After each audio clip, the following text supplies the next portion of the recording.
What do slightly terrifying masks, spinach with superpowers, and people running weird cults have in common? Not much, except that they make you go, what in the world? Kamiya Omote, a tiny shop in Tokyo, will now sell you lifelike masks that are modeled after real people. Down to the tiniest clogged pores and slightly chapped lips. And you're not alone if the promotional pictures make you think of a slasher film. This may feel like something you'll encounter in a serial killer's basement, but it's actually an art project called That Face, and each of the masks costs approximately $950. The shop's website invites residents of Tokyo to submit their face data, so more people can have a face like them while also earning close to $400. Shuhei Okawara, who came up with the idea of these masks back in 2014, started off by cloning his own face. And now there are little children, young women, and even some pots on the streets of Tokyo that are thoroughly confusing passers-by. The masks are 150% bigger than an actual face, but still manage to obstruct your vision and breathing. None of this has stopped Shuhei's masks from selling out, or over 100 applicants submitting their face. The masks are supposed to be a fun idea that can be used for theatrical performances and as party accessory. Oh yeah, I can see why he thinks that. And while Shuhei is making these slightly bigger masks for art and hopes to open his services to international faces soon, scientists at the University of York and Kyoto stepped in a little harder into the mask business to understand how easy it may be to fool people with hyper-realistic masks. Their conclusion was 1 in 5 people will believe it's your real face while seeing it online. But in the real world, there's a bigger chance that people will fall for fake masks because no one's really looking out for them. Since criminals here have been substituting ski masks, the original rubber aesthetic, with realistic face masks since the early 2000s. I guess not everyone sees the fun side of hyper-realistic masks just yet. MIT decided to put you in your place by showing you that spinach can do what you do: write emails. And they don't even need to get paid for it. So get ready for this study into how a plant can do your job and make it more meaningful. Because they aren't just writing emails.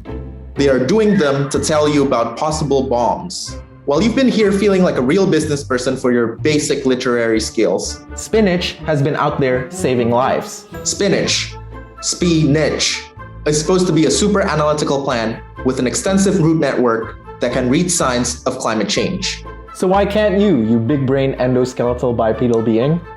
But before you think that your barely alive houseplants can be trained to send emails, it'd be good to know that we're not there just yet. This experiment is a part of studies in plant bionics conducted at MIT, where they have been giving superpowers to certain plants since 2011, like spinach. So for this experiment, they put carbon nanotubes inside the leaves of the spinach, so when the plant can sense a change in the water around them, they'll send a signal that humans can understand. When it sees increase of explosive material, boom, it sends out an email about a bomb. When it sees a rise in pollutants in adjacent water, pow, you get a ping about climate change. Experiments in the field have also made rice that can detect and communicate the presence of arsenic in water. So it's not just spinach that's turning into one of the new X-Men. As an Asian, I approve this message. Plant Bionics has thus managed to tap into the sensitive side of plants, to turn them into machines that can tell us about everything from an oncoming drought to exactly what is stressing them out. So I hope you're ready to exactly hear what your veggies think about you.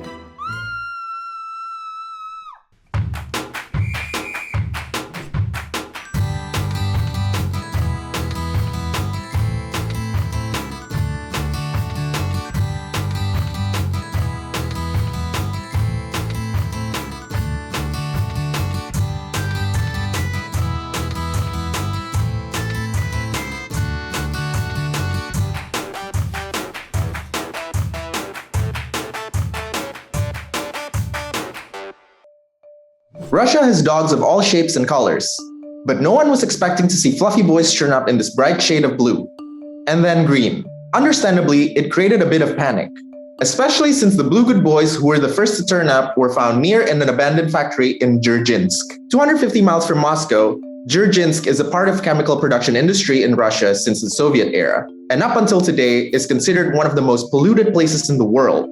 A lot of the factories in the city have been shut down and were kind of ignored, until blue dogs were found in the vicinity. When news of the blue dogs spread, activists managed to get a hold of them and handed 7 of them to a vet. And that's when green dogs were found, this time in Podolsk, 25 miles from Moscow. Turns out they just rolled around fats of green paint and were totally healthy and friendly too. As for the dogs that were all blue, It's possibly because they had taken a rather thorough dip in copper sulfate, stored at the abandoned chemical plant. Yeah, it's not really safe, but the vets declared that the good boys seem okay. And as of February, 2 of the dogs have already been adopted, even though the pups seem to have glued themselves up pretty good.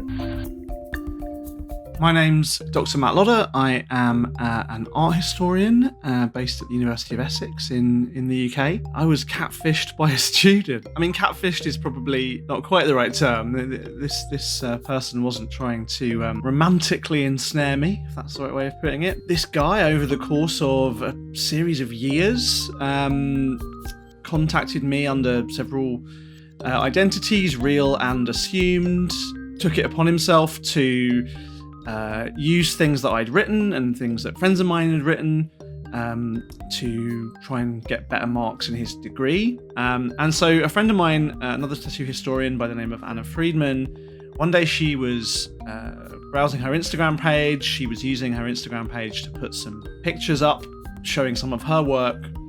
And she realized that this person who'd liked and then quickly unliked the image to try and, hide his tracks had actually just created a kind of copy, I suppose, of his on his Instagram page of hers, image for image.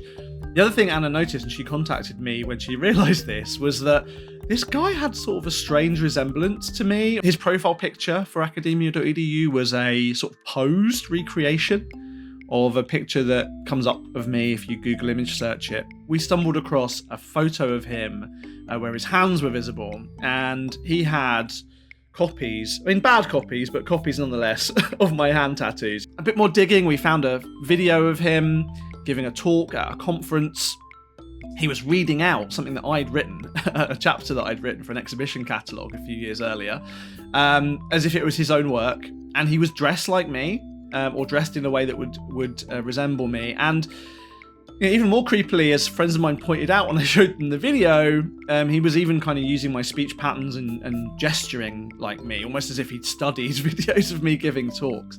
He even took a magazine article that I wrote, which wasn't for an academic audience, and he'd added footnotes to it and handed that in. In fact, when this all came out, I asked one of his tutors how well, what mark I'd gotten, and 95% apparently. So I was quite pleased with that. It's hard to understand how he got away with it for so long. One thing that really interests me is obviously that, the one thing that wasn't even, none of this was a crime, and certainly if it was a problem, it was only really a problem for academic misconduct, and that was dealt with. The part of it all that he's got to live with is my tattoos, or bad distillations versions of my tattoos, are on his hands forever. Cults. They're bad for you. Diets. Some would say are even worse. Put the two together and you have breatharianism, a belief that some beings are pure enough to live on just by air and light. In a world where you can deep fry everything and eat to enhance a movie-going experience, some people are giving up food altogether. These include Indian saints, Australian businesswomen, and for a little bit, Michelle Pfeiffer. But why?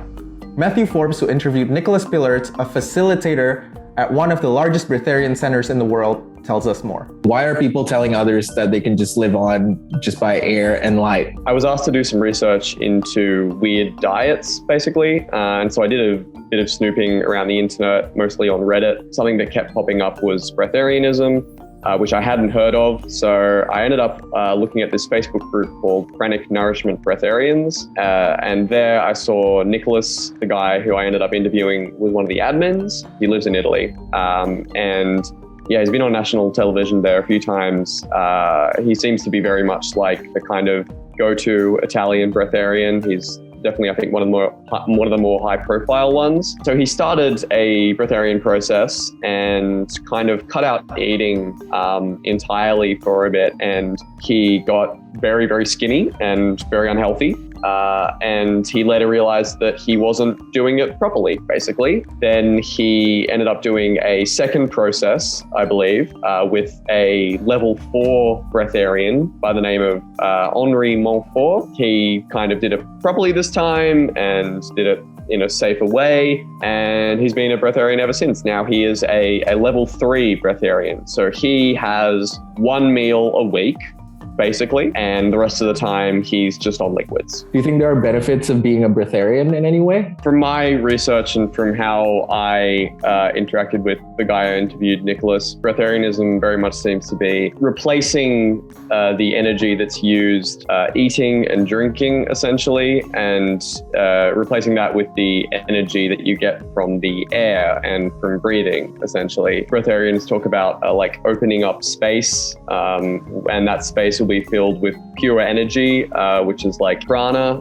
Sometimes it's called like chi as well. There's a lot of different names for it, apparently. Yeah, and there are kind of like different levels to it in terms of how much you're eating and drinking and how much you're fasting, I guess. And level 4 is basically when you're in this kind of state where you're like not eating anything and you're just kind of having liquids every day, and it's mostly just water, and yet you still are living and you are apparently healthy and happy. What are the controversies around breatharianism, and what did Nicholas and the other people that you've interviewed say about it? Probably the most high-profile controversy would be the case of Verity Lynn, who was a 49-year-old Australian woman who was found dead on a mountain in northwest Scotland. Her emaciated body was found next to a copy of Living on Light by Jasmine, who was an Australian breatharian, quite possibly the most, I think, famous breatharian. And this was,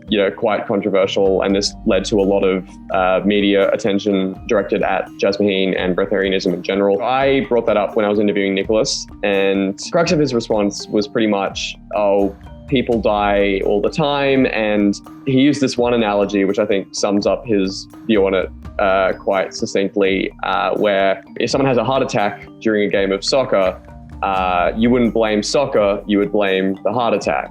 And that's pretty much what he related to Verity Lynn. He just kind of concluded that she would have had to have either done the process wrong, or maybe she had other problems with her body before she went on this process. And, it wasn't the actual breatharian process that did it, but it was these other problems. So has the interview changed your mind in a way about breatharianism? It's hard to say. I think I did the interview within a couple of days of learning about breatharianism for the first time, so I don't know if I had really formed a full opinion of it by the time I talked to Nicholas. But as long as, no one's actually continuing to die from it, caution's being taken, then I guess they can go do their thing. I would never personally do it. One of the big things that Nicholas talked about was kind of the social aspect of food, and how, once you become a breatharian, your whole social life just pretty much collapses and has to be reformed. So yeah, that doesn't sound all that appealing to me. And I think for me, I wouldn't really adopt that lifestyle, but I don't tend to have a lot of judgment for people who do, I guess.